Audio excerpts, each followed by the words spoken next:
Salam Malaysia Madani. Jenazah bekas Yang di-Pertuan Negeri Sarawak, Tun Abdul Taib Mahmud, selamat diterbangkan dari Pengkalan Tentera Udara Subang untuk dibawa pulang ke Kuching, Sarawak. Jenazah Allahyarham diterbangkan menaiki pesawat Tentera Udara Diraja Malaysia TUDM C-130 Hercules berlepas kira-kira 2 petang tadi dan dijangka tiba di lapangan terbang antarabangsa Kuching pada 4.30 petang. Terdahulu, jenazah tiba di Pengkalan Tentera Udara Subang pada 1.05 tengah hari sebelum diberi penghormatan terakhir. Turut berkenan memberi penghormatan terakhir Sultan Selangor Sultan Sharafuddin Idris Shah. Hadir sama Perdana Menteri Datuk Seri Anwar Ibrahim, Timbalan Perdana Menteri Datuk Seri Fadilah Yusof, Yang di-Pertua Negeri Sarawak Tun Dr. Wan Junaidi Tuanku Jaafar dan beberapa menteri lain. Jenazah kemudian diusung 9 gabungan anggota Angkatan Tentera Malaysia dan Polis Diraja Malaysia sebelum dibawa memasuki pesawat. Menerusi kenyataan Unit Komunikasi Awam Sarawak, memaklumkan jenazah akan terus dibawa ke rumah Allahyarham di Demak Jaya, Jalan Baku. Hampir 29 juta ringgit diperuntukkan kerajaan kepada Jabatan Kemajuan Masyarakat Kemas untuk tujuan naik taraf bangunan tabika yang uzur di seluruh negara pada tahun ini. Ketua Pengarahnya, Datuk Ahmad Kamal Idris Muhammad Nawawi berkata, jumlah peruntukan tambahan itu meningkat 3 kali ganda berbanding 9.5 juta ringgit setahun sebelum ini.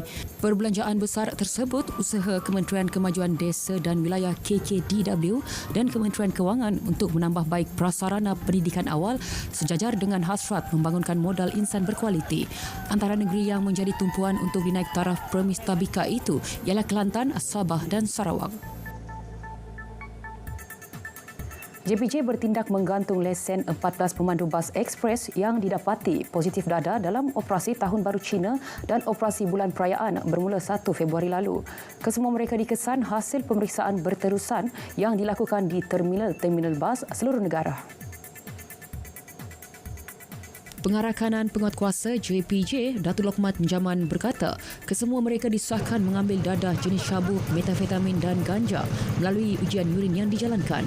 Menurutnya, lesen memandu mereka kini digantung mengikut Akta Pengangkutan Awam Darat 2010 dalam kurungan Akta 715 bagi mengelak individu terbabit memandu kenderaan perkhidmatan awam.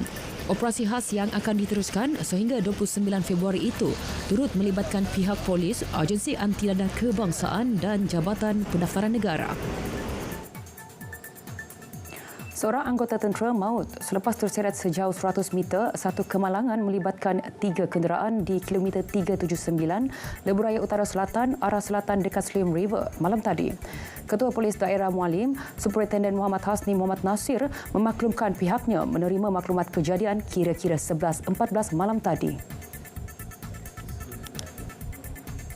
Beliau berkata mangsa Muhammad Hafiz Yusof, 28 tahun yang menunggang motosikal, meninggal dunia akibat kecederaan parah. Siasatan awal mendapati lori yang dipandu lelaki berpangkat Lance Corporal berusia 39 tahun dalam perjalanan dari pasukan polis Marin Wilayah 1, Pulau Pinang ke Shah Alam. Jelas beliau, kenderaan itu mengalami kerosakan dan berhenti di lorong kecemasan. Beberapa minit kemudian, terdengar bunyi dentuman dari belakang kerana dilanggar motosikal mangsa. Ketika kejadian, kereta dipandu lelaki berusia 28 tahun tidak sempat mengelak mangsa yang tercampak di hadapannya menyebabkan mangsa terseret sejauh 100 meter sebelum berhenti di lorong kecemasan. Mangsa mengalami kecederaan parah dan meninggal dunia di tempat kejadian manakala 2 pemandu lain tidak cedera. Mayat mangsa dibawa ke unit forensik Hospital Slim River untuk dibedah siasat. Kes disiasat mengikut Seksyen 4.1/1 Akta Pengangkutan Jalan 1987. Sekian berita semasa. Salam Malaysia Madani.